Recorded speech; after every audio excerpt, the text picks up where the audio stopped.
The Jake Paul experience has been going on for a better part of 5 years, and to be 100% honest like I always am, it's getting kind of annoying, especially when you look at his fight almost a week ago against Julio Cesar Chavez Jr. People are getting tired of his facade and the phoniness that he's pushing, so much so to the point that when he beats these supposed boxers, he gets rewarded a WBA cruiserweight title shot. The World Boxing Association has ranked Paul at number 14 following his win Saturday over former middleweight champion Julio Cesar Chavez Jr. The social media influencer turned professional boxer is now eligible to challenge for the cruiserweight title. Zudo Ramirez looks slow tonight, said Paul. That's easy work. I want Badu Jack. Tommy Fury can get it too. Stop running from me. And of course, this has the internet in an entire frenzy because they know he's pushing something that is very, very fake. One person said he gonna fight a senior citizen for the title, which I thought was absolutely hilarious. Another person said, let him fight someone in the top 14. If he can beat them, give him whatever title shot he wants. And I think that's fair. But of course, he has one of the craziest responses by saying, I want tougher fighters. I want to be a world champion, which is a lofty goal. But here's where things get interesting. Way out of left field, Jake Paul has now threatened to sue anybody that calls his fights fake. Can you believe that? He is on some Drake shit. There's been this theory, I want to say since he knocked out Tyron Woodley back in 2021, that his fights have been fake. And in my honest opinion, I think people just can't fathom the fact that he's out here beating these supposed fighters, and these supposed fighters are having horrible performances. After years of letting it slide as just haters being haters, I have asked my team to vigorously go after anyone who makes up lies about my boxing career. Expect you pigs to get served, said Jake Paul. Nikisa Badarian said, to say otherwise not only undermines the integrity of the sport, but is defamatory and causes reputational damage to MVP, Jake Paul, and the commission. Enough is enough. We will be exploring all options, including legal action, to hold accountable those spreading such deliberate and harmful lies.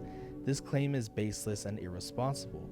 Last night's fights against Chavez Jr. is a full sanctioned 10-round cruiserweight bout, just hard work and a legit win. And of course, Jake was beefing with Piers Morgan, and Piers Morgan had a hilarious response to this by saying, I had a better fight with Jake Paul on Thursday than the unwatchable farce that took place tonight, meaning last Saturday. The guy's lining his pockets with buckets of cash, but he's killing boxing with this boring stays bullshit against older fighters way past their prime. And honestly, Pierce is right. This guy is lining his pockets full of cash by beating fighters way past their prime.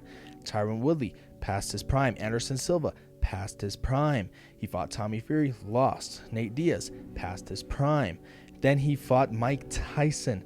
I could have ended that whole statement right there with him fighting Mike Tyson, albeit it wasn't a barn burner, it was a glorified sparring match, but you get the idea. He is setting up these matches the exact right way, and that these fighters are all out of their prime. That could be the only way that this is fixed, is he's handpicking these matchups in his favor, knowing, yeah, I could beat up this guy because he's out of his prime. Yeah, I could beat up these guys because they're way older than me and I'm way younger. I have youth, I have speed, I have power on my side, and I'm going to use that to my advantage. And with him boxing Julio Cesar Chavez Jr., I even said this before, with his father, Julio Cesar Chavez Sr., that is, he is one of the, if not the greatest boxers of all time, period, end of story. Whereas Julio Cesar Chavez Jr., don't let his record fool you. At 56-4, now 56-5, his record is not as good because he does not take this as serious as his father did. There's always been stories about him showing up high to practice. There's always been stories of him partying all the time, going to clubs, drinking. He does not have the proper discipline of a regular boxer. So for Jake to be fighting Julio Cesar Chavez Jr., that would be like playing Michael Jordan's son one-on-one, knowing that Michael Jordan's son never amounted to anything in the world of basketball. And here's my point as to exactly what I mean by him being not all in on boxing. Julio Cesar Chavez Jr., that is. News at 11:30, Mexican boxer Julio Cesar Chavez Jr. has been arrested by ICE, being processed for expedited removal. After his fight with Jake Paul over the weekend, officials say that Chavez is an undocumented immigrant with alleged Sinaloa cartel ties. They say that he was taken into custody. I rest my case. This guy is putting his all into boxing, and yet he just beat a man that is out doing crime for a living. That should just tell you everything you need to know right then and there, and that's why Jake is all butthurt over this. That's why he's acting like Drake over this, and he wonders why everybody doesn't call him a real boxer, because he takes phony, fake matchups. On paper, the names look great, but if Jake is as good as he says he is, then yeah, he should be getting those guys out of there in 3 rounds or less. So he's crying, he's sad, and it's kind of fun to see. He's pissed! We know the opponent. But I want to know what you guys think about all this in the comment section. What do you think about Julio Cesar Chavez Jr. being detained by ICE? Do you think Jake's fights are fake? I don't want y'all to get sued, but just say it incognitely, if that's even a word, down below in the comment section. Happy 4th of July. Stay safe. Don't lose all your fingers. Don't lose your eyes. Have fun. Don't drink and drive. It's your boy Hollywood AJ. Have fun today. I'll see y'all on Monday.